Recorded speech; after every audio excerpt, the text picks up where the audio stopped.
Breaking overnight, another violent night across Chicago. At least 30 people shot in the span of just 8 hours. One of the victims, a 7-year-old boy who was shot just before midnight. He died later at Cook County Hospital. And now we're learning more about that boy. Let's go on to Eyewitness News reporter Diane Patthew. She's live from the shooting scene in Humboldt Park. Diane. And Ben, his father, tells a heartbreaking story of how his son was playing outside with other kids when these shots rang out. 7-year-old Amari Brown is the latest victim of gun violence here in Chicago. He was shot and killed outside of the home right behind me. As you can see, family members are now gathering to try and support the dad. It all happened last night. Brown and a 26-year-old woman, another friend, were standing in the sidewalk in the 1100 block of North Harding here in Humboldt Park.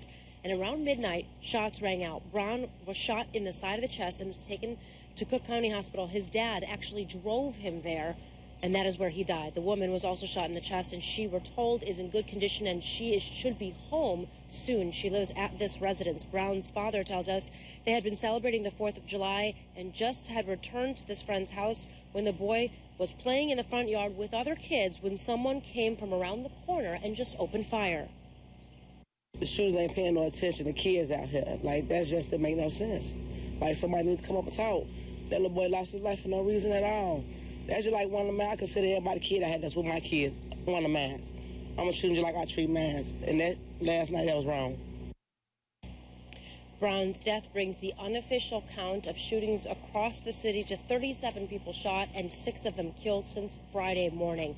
Brown's family, along with the local activists, are having a press conference this afternoon at 2 o'clock to demand that the killer of Amari Brown turn himself in. We should also say that police have told us that both victims, Brown and the 26-year-old woman, were not, it appears, the intended targets. Reporting custody, Milwaukee police make an arrest after a 14-year-old is shot and killed at last night's fireworks in Milwaukee.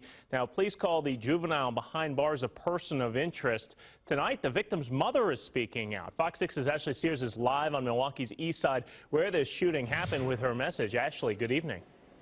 Yeah, good evening. Police say a feud between two groups may have escalated here. 14-year-old Tariq Akbar was shot and killed. Tonight, his mother is grieving as police continue to investigate. Really don't know how to feel right now. A day of celebration I'm hurt. Turned to one of mourning. I got mixed emotions because it just don't seem real to me. Not yet. As the July 3rd fireworks came to an end, they was at the lake and some guys approached them trying to fight them. An argument erupted on the east side. Police say it was a fight that started on Facebook. They just got to shooting. Arifa Akbar's 14-year-old son, Tariq. My son was running and they shot my baby in his head. Was hit by gunfire.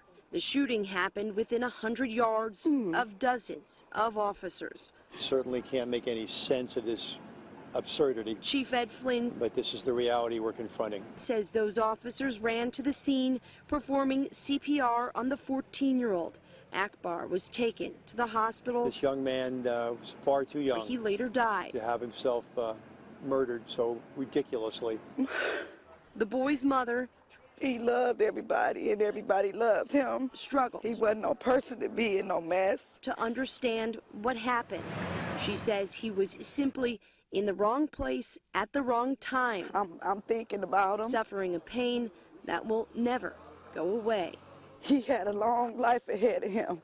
He was only 14. And police say they are making progress. A male juvenile person of interest has been taken into custody.